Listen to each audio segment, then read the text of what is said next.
कैसे बताऊँ? Hello everyone करके शुरू करूँ ना? हिंदी में बनाऊँ इंग्लिश में? मिक्स। हेलो एवरीवन, स्वागत है आपका हमारी इस चैनल की पहली वीडियो में। तो ये चैनल बनाने का, ये वीडियो बनाने का उद्देश्य हमारा बहुत ही सिंपल है। ये 9th मंथ प्रेगनेंसी चल रही है मेरी वाइफ की, और काफ़ी चीज़ें बीइंग टू बी फादर, मैं भी जैसे मैं फादर बनने वाला हूँ, तो कुछ चीज़ें ऐसी हैं जो हमें पता होनी चाहिए एज अ फादर, और कई चीज़ें जो है हमको अभी तक कर देनी चाहिए।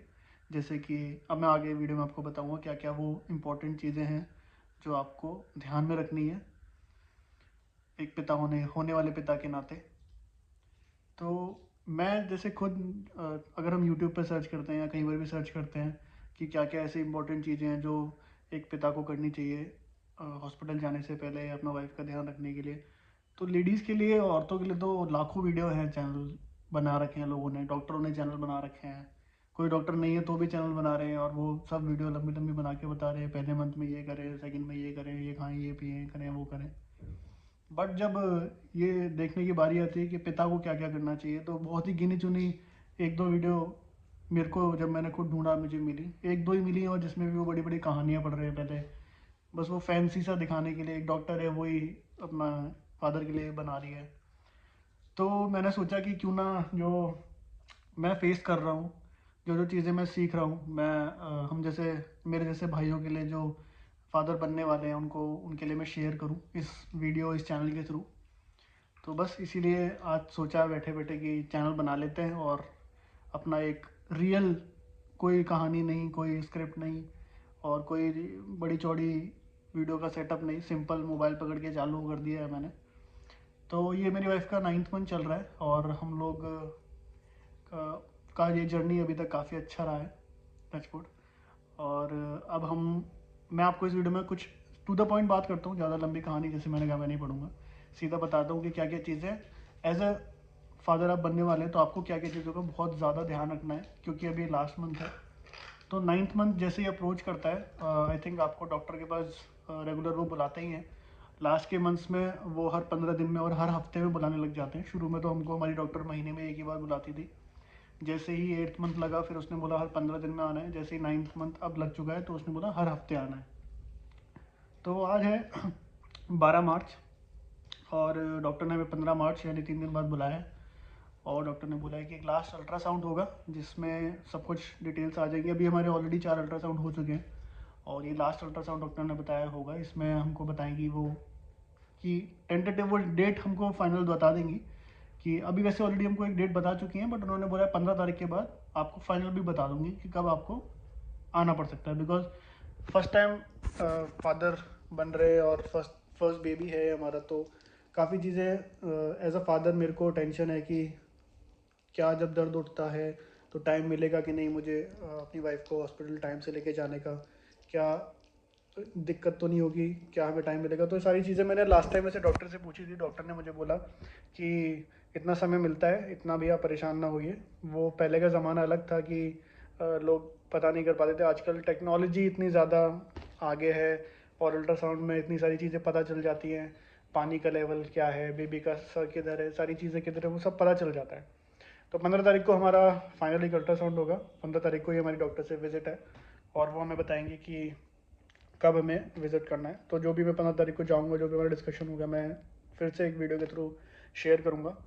तो अब तक जो चीज़ें मैं कर चुका हूँ वो मैं आपको बताऊँगा, और शायद आपको भी कर लेनी चाहिए। हो सकता है मैं लेट हो गया हूँ, लेकिन नहीं, अभी मेरे पास टाइम है, मैंने कर लिया है। और आप हो सकता है इस चीज़ को और पहले कर ले। सबसे पहली इंपॉर्टेंट चीज़, 8वां महीना जैसे शुरू हो गया था, तो हमने हॉस्पिटल ढूंढना शुरू कर दिए थे। हमने डॉक्टर से डिस्कशन शुरू कर दिया था कि आप कहाँ कहाँ ऑपरेट करते हैं। जैसे मैं चाहता हूँ कि जिस डॉक्टर ने पूरे 9 महीने मेरी वाइफ को देखा है, तो मैं उसी से ऑपरेट कराऊँ।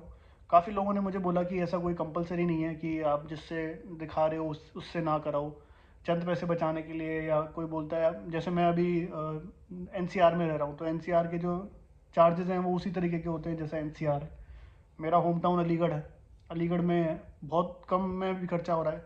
तो डॉक्टर से पहले डिस्कस कर लीजिए आप। मतलब जो मेरा पर्सनल ओपिनियन है वो ये है कि जिसको आप पूरे 9 महीने दिखा रहे हैं वो आपकी पूरी हिस्ट्री जानता है या जानती है, और वो आपको बहुत अच्छे से जानेंगी। तो उससे अगर आप करवाएंगे ऑपरेशन तो शायद आपको एक, मेरे लिए मतलब मेरे को एक मन की संतुष्टि है, इस वजह से मैं करा रहा हूँ। हो सकता है लोग सही हों, बोलते हैं कि कुछ ऐसा बड़ा बात नहीं होता डिलीवरी, इसमें कोई ऐसी चीज़ नहीं है जो कोई और नहीं कर सकता, आप किसी और से भी करवा सकते हो। तो ऐसी राय मुझे मिली, लेकिन जो मैंने पर्सनली डिसाइड किया है, मैंने डिसाइड किया है कि मैं जिस डॉक्टर से हमारी पूरी जर्नी चली है, जो मेरी गायनेक हैं, मैं उन्हीं से ऑपरेट कराऊंगा। तो उनसे मैंने 7वां महीना जब एंड हो रहा था, 8वां महीना जब शुरू हो रहा था, इसी दौरान मैंने उनसे पूछ लिया था कि आप किस किस हॉस्पिटल में ऑपरेट करते हैं। तो उन्होंने मुझे 4 से 5 हॉस्पिटल के नाम बताए, पर्चे पे लिख दिया। उन्होंने बोला कि ठीक है, आपने सही किया पूछ लिया, अब आप हॉस्पिटल्स को देखना शुरू कर दो। तो आपके लिए मेरी राय यही रहेगी कि 8वें महीने से ही आप शुरू कर दीजिएगा हॉस्पिटल्स पता करना, वहाँ जाके देख के आइएगा, उनके वार्ड देख के आइएगा, उनके जहाँ पे ऑपरेट किया जाता है, जहाँ पे लेबर होते हैं, रूम होते हैं, वो देख के आइए, साफ़ सफाई देख के आइए, उसकी हिस्ट्री चेक करें। जैसे मैं डिजिटल मार्केटिंग फील्ड का बंदा हूँ, तो मैं सब चीज़ बहुत कुछ देख दाख के ही आगे बढ़ता हूँ। तो मैंने सारे जैसे रिव्यूज़ होते हैं, तो रिव्यूज़ आपको ज़्यादा हॉस्पिटल में मिक्स मिलेंगे। ऐसा होगा नहीं कि पॉजिटिव ही पॉजिटिव मिले, नेगेटिव भी मिलेंगे, क्योंकि देखिए सबका एक एक्सपीरियंस अलग तरीके का होता है। तो जैसे हमने, मेरी जो डॉक्टर है, तो मेरा जर्नी इसके साथ अच्छा रहा है, इसीलिए मैंने डिसाइड किया कि मैं इसी से ऑपरेट कराऊंगा। तो ये 4 हॉस्पिटल्स में बैठती है। मैंने चारों हॉस्पिटल देख लिए अच्छे से, चारों हॉस्पिटल के पैकेजेस के बारे में मैंने पता करा अच्छे से।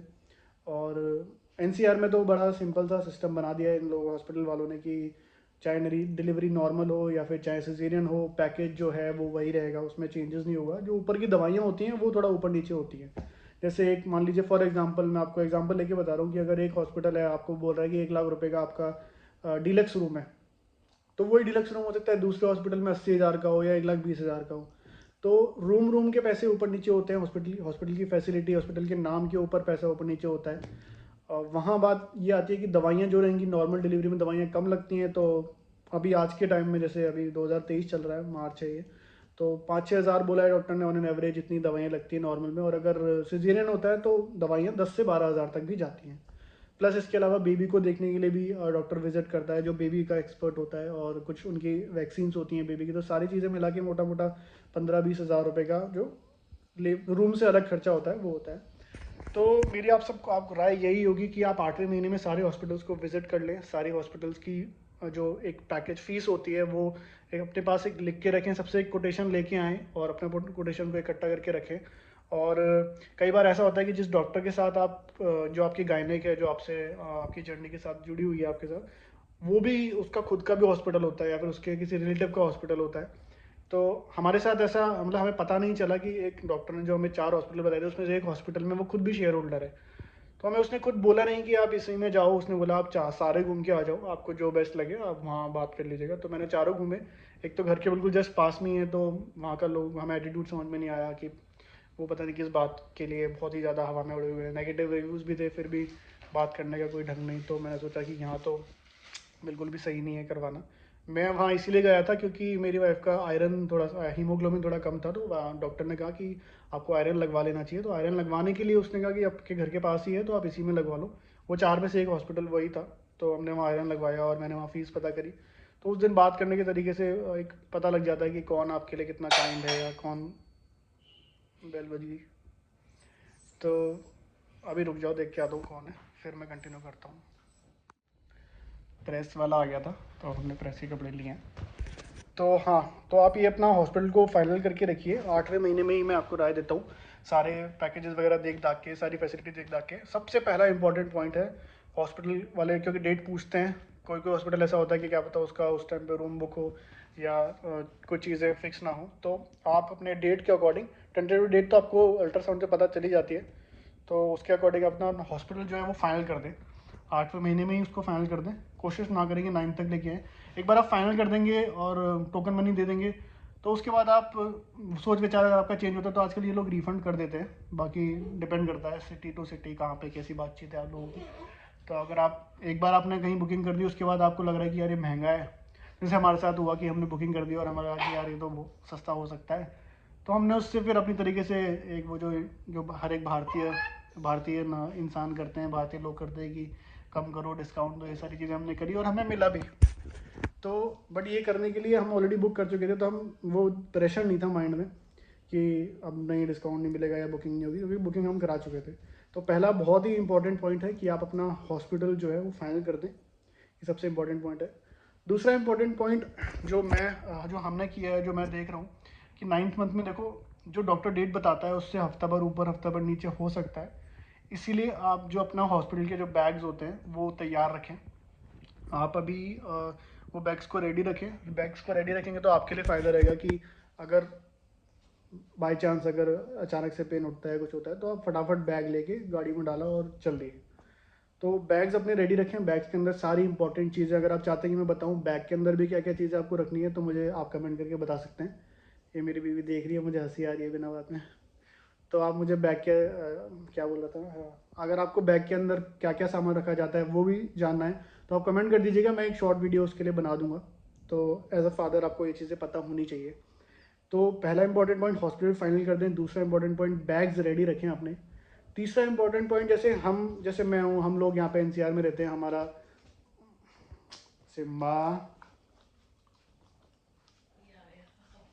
बस बस बस, चलो हटो, हटो भैया वीडियो बना रहे हैं, हटो, हट जाओ, जाओ नीचे जाओ, हट जाओ सिम्बा, जाओ नीचे, जाओ नीचे जाओ, जाओ। तो दो इंपॉर्टेंट पॉइंट मैंने बता दिए। तीसरा इंपॉर्टेंट पॉइंट मैं क्या बता रहा था, मैं भूल गया। तीसरा इंपॉर्टेंट, बहुत ही इंपॉर्टेंट पॉइंट, हाँ जी, ये मेरे को अभी मेरे को याद था ये पॉइंट वैसे, बट अभी दिमाग से स्किप हो गया था, तो मेरी वाइफ ने मुझे बताया। तीसरा बहुत ही इंपॉर्टेंट पॉइंट है, पूरे 9 महीने में जितने भी आपने टेस्ट कराए हैं, ब्लड टेस्ट, जितने भी आपने अल्ट्रासाउंड कराए हैं, जो भी डॉक्यूमेंट आपके डॉक्टर ने आपको प्रिस्क्रिप्शन दिए हैं, हर किसी के साथ ऐसा नहीं होता, कोई कोई होता है कि गायनेक चेंज कर लेता है बीच सफ़र में, कुछ भी सर्कमस्टांसेस हो सकते हैं। हमारे साथ ऐसा नहीं हुआ, तो हमारे जो जितने भी प्रिस्क्रिप्शन है सब एक ही डॉक्टर के हैं। तो जितने भी आपने टेस्ट कराए हैं, जितने भी आपके पास प्रिस्क्रिप्शन है, जितने भी आपके अल्ट्रासाउंड के रिपोर्ट्स हैं, सारे आप डेट वाइज लगा लीजिए, एक फाइल बना लीजिए जिसके अंदर सारी जो चीज़ें हैं, जितनी भी रिपोर्टिंग है, जितनी भी आपकी दवाइयों का पर्चा आपका बना है, वो सारी चीज़ें एक साथ आप डेट वाइज लगा लीजिए शुरू से। जैसे हमारी जर्नी जैसे शुरू हुई जुलाई से, तो जुलाई से मैंने पेपर लगा लिए, जुलाई, अगस्त, सितंबर, अक्टूबर, नवंबर, दिसंबर, अभी तक सारे पेपर्स की मैं एक फ़ाइल बना चुका हूँ। क्योंकि जब भी आप हॉस्पिटल जाएंगे, जो ये मेरे को मेरे दोस्तों से पता चला है जो अभी रिसेंटली फादर बने, कि जब जैसे ही आप हॉस्पिटल जाते हैं तो वो आपसे डॉक्यूमेंट डिटेल मांगेगी कि आपकी हिस्ट्री क्या है। अब जैसे मान लीजिए हम जहाँ जा रहे हैं वो उसी डॉक्टर का हॉस्पिटल है और मैं अपना डॉक्टर चेंज नहीं कर रहा हूँ, बट कोई कोई होता है कि अपने होम टाउन ले जाता है, या फिर कोई कोई होता है जो हॉस्पिटल चेंज कर लेता है, तो उसको आपको पूरी हिस्ट्री देनी पड़ेगी। कि अगर किसी नए डॉक्टर से आप करा रहे हैं तो पूरी हिस्ट्री देनी पड़ेगी। तो उसके लिए भी, और अपने डॉक्टर को भी अगर आप लेके जा रहे हैं तो आपके पास हिस्ट्री होनी चाहिए सारी, सब डॉक्यूमेंट्स को प्रिंट आउट निकाल, क्योंकि आजकल क्या होता है, टेस्ट कराया है तो आपको ऑनलाइन आ जाती है, व्हाट्सएप पर रिपोर्ट आ जाती है, बट आपको वो सारी प्रिंट करके अपने पास रखनी है डेट वाइज। ये तीसरा बहुत ही इंपॉर्टेंट पॉइंट है। एक चौथा इंपॉर्टेंट पॉइंट समझ लीजिए, या फिर वो एक ऐसा एड ऑन पॉइंट है कि जैसे हम लोग हैं, जैसे हम लोग एनसीआर में रहते हैं, तो एनसीआर में अभी मैं रेंट पे रहता हूँ, हमारा खुद का घर नहीं है। तो मैंने डॉक्टर से उसी हिसाब से बात करी है, मेरा होम टाउन अलीगढ़ जैसे मैंने बताया, तो मैंने उससे बात करी है कि मैं चाहूँगा कि ये मेरे घर का हमारा फर्स्ट बेबी होगा, तो ऐसा लोग बोलते हैं, मानते भी हैं, मैंने माना है ऐसा। तो कि फर्स्ट बेबी है तो हम किराए के घर में ना लेके जाएँ उसको, सीधा मैं उसको अपने घर, जो हमारा खुद का घर है, वहाँ लेके जाऊँ। तो मैंने डॉक्टर से उसी हिसाब से बातचीत करी है। मेरा यहाँ से 2 घंटे का रास्ता है। तो मैंने पूछा डॉक्टर से कि क्या मैं हॉस्पिटल से डायरेक्टली उनको मेरी वाइफ को घर लेके जा सकता हूँ, अपने बेबी को। तो उन्होंने बोला कि ठीक है, 2 ढाई घंटे का आप ट्रैवल कर सकते हो, आराम आराम से लेके जा सकते हो। तो ये मतलब ये एक्सेप्शनल पॉइंट है, ये इसमें मेरा किराए का घर है इसीलिए मुझे घर, ना आपका खुद का घर रहेगा तो फिर तो कोई दिक्कत ही नहीं है। और आपके पास जो भी डॉक्यूमेंट्स हैं, जैसे मान लीजिए आपकी वाइफ का एक आधार कार्ड होगा, और जो भी डॉक्यूमेंट्स होते हैं, मेन आधार कार्ड ही होता है, उसके अलावा और कोई ऐसा इंपॉर्टेंट पॉइंट होता नहीं है। फिर भी आप 2 फोटोग्राफ्स रख लीजिएगा। अभी तक तो मुझे ज़रूरत पड़ी नहीं है, अगर मुझे ज़रूरत पड़ेगी हॉस्पिटल में तो मैं एक फॉलोअप वीडियो बना दूंगा आप लोगों के लिए, जिसमें आप जान सकते हैं। तो डॉक्यूमेंट्स अपने पूरे रखें, बैग जो लेके जाने हैं हॉस्पिटल में वो पूरे रखें, अपना हॉस्पिटल फाइनल कर दें, और वो जो प्रिंट आउट निकालने के लिए मैंने बोला है पूरी हिस्ट्री, ये तैयार रखें। तो बस आई थिंक, और बाकी अपनी वाइफ का बहुत सारा ख्याल रखें, क्योंकि अब डॉक्टर आपको लास्ट मंथ में एक्सरसाइज कराने के लिए बोल देगी। तो क्योंकि अब क्या होता है कि एक्सरसाइज कराएं, अभी जो लेडीज़ होती हैं वो शहर में रह के वो गांव वाली एक्टिविटीज़ हो नहीं पाती, गाँव में तो ज़माना था कि वो सब घर का काम कर करके नॉर्मल डिलीवरी हो जाती थी, और क्योंकि वो लोग इतना काम करते हैं तो उनके थाइस वाइस सब इतनी मजबूत रहती हैं गाँव की लेडीज़। बट शहर में ऐसा होता नहीं है। तो अभी शायद मेरे को सुनने को मिले इस वीडियो बनाने के बाद इसके लिए कुछ। तो अभी डॉक्टर से आप डिस्कस करें, डॉक्टर ने हमें जैसे एक्सरसाइज बताई है तो अपनी वाइफ का सपोर्ट करें उससे एक्सरसाइज जो वो, क्योंकि क्या होता है देखो, हम भी अगर कभी पहली बार जिम ज्वाइन करते हैं या फिर काफ़ी काफ़ी लंबे समय के बाद क्रिकेट खेलते हैं, फॉर एग्जांपल मैं अभी बहुत पहले क्रिकेट खेलता था बट मैंने छोड़ दिया। फिर अचानक से एक दिन मेरे साला मुझे ले गया क्रिकेट खिलाने के लिए और मेरी कमर पैर इतना भयंकर दर्द हो रहा था। सेम ऐसा अगर आप कोई पहली आप जिम ज्वाइन करते हैं तो शुरू के दिनों में आपके हाथ पैर सब एकदम एकदम पक्के हो जाते हैं, आपको दर्द होने लग जाता है। तो अगर आप वो रेगुलर करते रहेंगे तो फिर फ्लो में आ जाता है। सेम ऐसा आपकी वाइफ के साथ भी होगा। जब आप उसको एक्सरसाइज कराना शुरू करेंगे तो शुरू के डे 1 और जो डे 2 होगा बहुत ज़्यादा पेन होगा आपकी वाइफ को। आपको लगेगा कि ये पेन बेबी वाला तो नहीं है, बट वो घबराइएगा मत, बेबी वाला पेन नहीं होता है जब पूरी बॉडी स्ट्रेच होती है। क्योंकि कई एक्सरसाइज ऐसी होती है जैसे सिटअप्स कराते हैं, पोछा लगवाने के लिए बोलेंगे डॉक्टर्स, बटरफ्लाई करके एक्सरसाइज होती है वो कराएंगे। तो उससे क्या होता है, जो नसें होती हैं, जो मांसपेशियाँ होती हैं वो खिंचती हैं। तो खिंचाव आने की वजह से सेम जैसे जिम में हम कोई चीज़ें लिफ्ट करते हैं तो खिंचाव आता है और शुरू के दिनों में पेन होता है, तो वही चीज़ आपकी वाइफ के साथ भी होगा। उसके थाइज़ में, कमर में, नीचे उसको काफ़ी पेन होना शुरू हो जाएगा। और वो पेन ऐसा, वो वाला पेन नहीं होता कि वो डिलीवरी वाला पेन नहीं होता, तो आप उससे कंफ्यूज मत होइएगा। तो बट आपको वो एक्सरसाइज कंटिन्यू रखवानी पड़ेगी। ऐसा नहीं कि डे 1 और डे 2 में दर्द हो गया तो, क्योंकि वाइफ जो है वो ये बोले कि बहुत दर्द हो रहा है कि नहीं नहीं कर सकते, और वो थोड़ा सा डिस्करेज हो जाएगी। आपको उसको इंकरेज करना पड़ेगा और आपको साथ मिलके अपनी वाइफ के साथ एक्सरसाइज करवानी पड़ेगी। पूरे पूरे 9 महीने के दौरान पानी का बहुत आपको खास ध्यान रखना है। आप चाहें तो कुछ भी चीज़ छोड़ दें लेकिन पानी नहीं छोड़नी है, क्योंकि जितना ज़्यादा पानी आप पिलाएंगे वाइफ को उतना ज़्यादा बेटर रहेगा। फल फ्रूट, बाकी बहुत सारी चीज़ें हैं जो आई थिंक बहुत सारी वीडियोज़ यूट्यूब पे मिल जाएंगी, क्योंकि लेडीज़ों के लिए बहुत बनी हुई है, बट जेंट्स के लिए जो जो इंपॉर्टेंट चीज़ें, मैं एक बार ऐसे सर्च करता कि यार मुझे क्या क्या ध्यान रखना चाहिए, तो मुझे कुछ मिला नहीं। तो मैंने सोचा अभी ऐसे बैठे बैठे कि यार चलो, जैसे मुझे नहीं मिला तो क्या पता लोग मेरे जैसे और भी हो जो सर्च करते हों। और एज अ फादर, होने वाले फादर, ये चीज़ें बहुत इंपॉर्टेंट है, पता होनी चाहिए। क्योंकि हबड़ा दबड़ी में कोई सामान रह जाए, रिपोर्ट रह जाए, कोई दवाई का नाम रह जाए, कोई पर्चा रह जाए, कुछ सामान घर पे रह जाए तो बड़ी दिक्कत होती है। हॉस्पिटल जब आप पहुंचते हैं तो वहाँ पे जाके आपका एक जो माइंडसेट होता है ना बहुत ही डिफरेंट होता है। आपको क्या क्या चीज़ क्या क्या करनी पड़ेंगी वो वहाँ जाके पता चलेगा। तो ये सारी चीज़ें हैं जो मैं आपको सजेस्ट करूँगा कि आप 9th मंथ जब शुरू हो रहा हो तब तक सब सॉर्ट कर चुके हों, ताकि अगर कोई भी ऐसा दिन आता है जब आपको लग रहा है कि आज डिलीवरी का दिन है, एज अ वाइफ आपको बताएंगे, तो आप तुरंत सामान उठाएं और चल दें। मतलब ऐसे नहीं कि आपको ढूंढना पड़ रहा है, आपको उसमें डिले नहीं होगा फिर। तो बस यही वीडियो थी, और कुछ और रहेगा तो मैं आपको बताऊंगा। अब मैं सोच रहा हूँ कि आगे की जो भी जर्नी रहेगी वो मैं आपको इस वीडियो चैनल के थ्रू बताता रहूँ कि as a first time father क्या क्या चीज़ें ध्यान रखनी चाहिए, हॉस्पिटल का एक्सपीरियंस, डॉक्टर के एक्सपीरियंस। अगर आप चाहते हैं कि मैं पुरानी 9 मंथ की जर्नी भी आपके साथ धीरे धीरे करके शेयर करूँ तो आप बता दीजिएगा, मैं वो भी कर सकता हूँ। उसमें आपको सारी चीज़ें, मैं आपको कैसे क्या आपका क्या रोल प्ले करता है पूरी प्रेगनेंसी में एज अ फादर, तो उसके लिए आप बताइएगा, मैं वीडियो बना दूँगा। So thank you so much for watching the video. अगर आपको ये वीडियो से कोई हेल्प मिली हो या कोई ऐसा लगा हो कि हाँ यार ये पॉइंट अच्छा बता दिया, तो देख लेना, लाइक वाइक कर देना, कमेंट करके बता देना अगर चाहिए आपको और ऐसी इन्फॉर्मेशन। Thank you.